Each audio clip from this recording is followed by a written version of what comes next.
his agent and his father is quite clear. The intention is to leave now. So let's see what's gonna happen. Hey guys, welcome back to the channel. Fabrizio Romano here as always to keep you posted on the transfer market. Today guys, we touch on Kvaratskhelia, big story around the Georgian winger, but also something to say on Xavi Simons, Colwill, Manchester United, the meetings, what happened with Erik ten Hag, who finally spoke in public, and also something else on Chelsea. Let's jump into it together.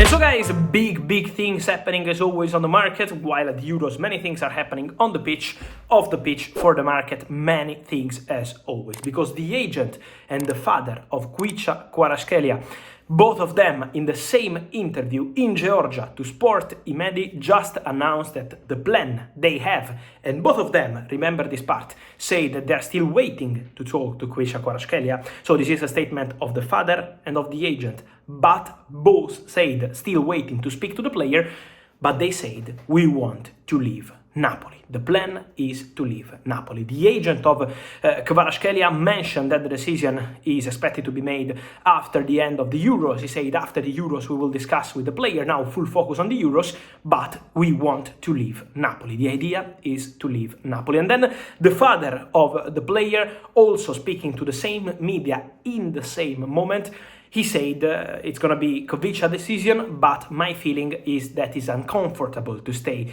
at Napoli. Both of them mentioned the Champions League, the intention to go and play Champions League football next season. The agent of the player also mentioned that maybe staying at Napoli one more season would mean to lose one season in Champions League football. So he said, I'm sure Napoli will be ambitious now with Antonio Conte as a manager, but we would still lose 1 year of Champions League football if we stay at Napoli. So strong statement from the agent and the father of the player, waiting for the player to say his position in public, because at the moment Kvaratskhelia has not spoken to any media, has not published anything on his social media accounts while I'm talking. So let's see the reaction of the player. But meanwhile, the agent and the father go very strong on this story. What's the situation behind the scenes? So guys, let me say that on Kvaratskhelia, what I'm hearing is that Paris Saint-Germain have always been, in the recent weeks and months, the strongest team in terms of showing interest. Paris Saint-Germain informed Napoli about their interest already weeks ago. Paris Saint-Germain had more than one contact with the agent of Kvaratskhelia. So Paris Saint-Germain are looking for a player in that position, a winger, and Kvaratskhelia is one of the players they have in their list. He's not the only one, but for sure is one of the names they have on their short list. And for Paris Saint-Germain, the position is very clear. The interest is there, but it's important, obviously, to understand what Napoli want to do. And in the last month, the position of Napoli has always been super strong, especially coming from the president himself, Aurelio De Laurentiis, who always told the agents of the player that his intention was to keep Kvaratskhelia, and then he offered a new contract. There is already a new contract proposal ready from Napoli for Kvaratskhelia. Is an important contract, an important salary, the possibility to include a release clause into his contract to maybe leave next summer 25 or in summer 26,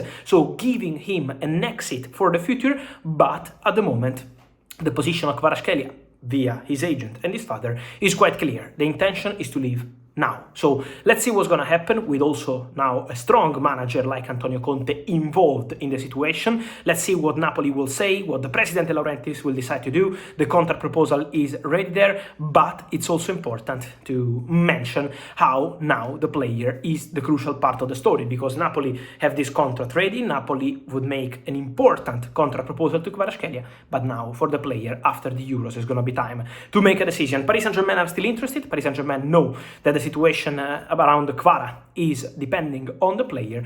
And let me say that in the last year there was also interest from Premier League clubs. So Paris Saint-Germain, for sure the strongest, especially in the last 5-6 weeks, but also interest from Premier League, because several Premier League clubs have sent their scouts to follow Kvaratskhelia this year at Napoli, and also last year when he did fantastic winning the Scudetto. For example, Chelsea have been in attendance many times for Kvaratskhelia, but they are mentioning Champions League, so let's see what's the point about that one, because obviously Chelsea this season are not playing Champions League football. Let's see if some other club could enter the story, because I'm hearing that also other Premier League clubs are keeping close eye to the situation of Kvaratskhelia. But at the moment, what's important to say is that Paris Saint-Germain for sure have his name on their short list.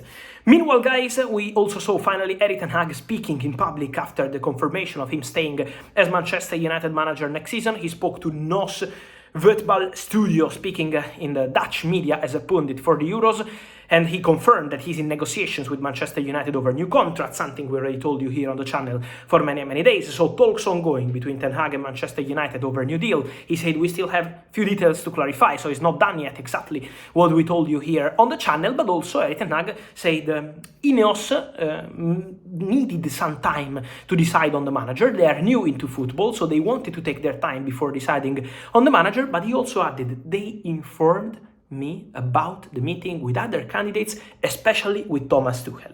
So basically confirming that Thomas Tuchel had a meeting with Ineos. Thomas Tuchel was the closest to getting the job. Then Tuchel on his side and Man United on their side decided not to proceed in talks, and so Erik Ten Hag said at the end of the story they felt that they already had the best manager possible already at the club, and so they decided to confirm Erik Ten Hag. But he was mentioning the meeting, so Erik Ten Hag was perfectly aware of this secret meetings taking place at Manchester United. This was part of the review for Ineos, so always checking all the options, checking all the possibilities, and then at the end of the story making the best decision for what they believe is the best decision, keeping Erik Ten Hag at the club and offering him a new contract now. So Ten Hag aware of these secret stories behind him. Let's see what's gonna happen also, guys, with Xavi Simons, because it's not something that is gonna be clarified now. During the Euros, the player wants to be focused on the Euros, but after the Euros, Xavi Simons will decide on his future.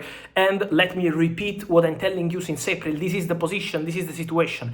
Xavi Simons is expected to leave Paris Saint-Germain. Yes, I'm still expecting him to leave, because now there is still a chance for him to stay, but the expectation is for Xavi Simons to leave, and to leave on loan. For PSG not to sell the player, but to let him go on loan. Bayern are still pushing with the director Max Eberl, who is the man who signed Xavi Simons for Leipzig 1 year ago, but also Leipzig are still pushing to keep the player at the club. Even if Eberl is no longer at the club, Leipzig are still pushing to have Xavi Simons for one more season with Benjamin Sesko, with an ambitious project. So Leipzig and Bayern really pushing, but let's see if some other club will go to Paris Saint-Germain and try to sign Xavi Simons on loan deal, because PSG are not selling him this summer. So for Xavi Simons, decision time expected after the Euros. Important decisions to be made for Chelsea this week. One of them is going to be also on the striker John Duran. There are negotiations still ongoing between Chelsea and Aston Villa for John Duran. As I told you in a live show I did last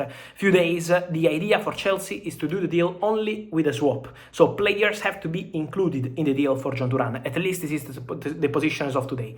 Duran wants Chelsea, but waiting to see what happens between Chelsea and Aston Villa. So let's see what Chelsea will decide to do. If they want to go strong on Duran and try to close the deal with a swap, or if they want to move on and go for another striker. So still time for internal discussion. This week could be important to understand the future of John Duran, who also has other clubs interested in him for the summer transfer window. And then I keep receiving many questions, guys, on Levy Colwill and Chelsea, with many links for the English centre-back. The position of Chelsea, guys, remains very clear. They believe that Levy Colwill is untouchable. He's a crucial player. He's staying at the club. This is the position of Chelsea. Then, if anything has to happen, has to be from Levy Colwill to tell the club that he wants to go. But at the moment, Chelsea don't have any message from the player, fully focused together on this project and believing that Levy Colwill is a crucial player for the future project they have in mind. And so, guys, let me know your thoughts on all these stories. Kvaratskhelia, big story. Which club should go for him, or should he stay at Napoli? Let me know your opinion here in comments, but also all the rest with Man United and the Ten Hag negotiations ongoing over new contract, but also John Duran, Levy Colwill, Xavi Simons. I wait for your opinion, guys, here in comments. Like this video, turn on the notification bell, subscribe to the channel. See you soon with Fabrizio.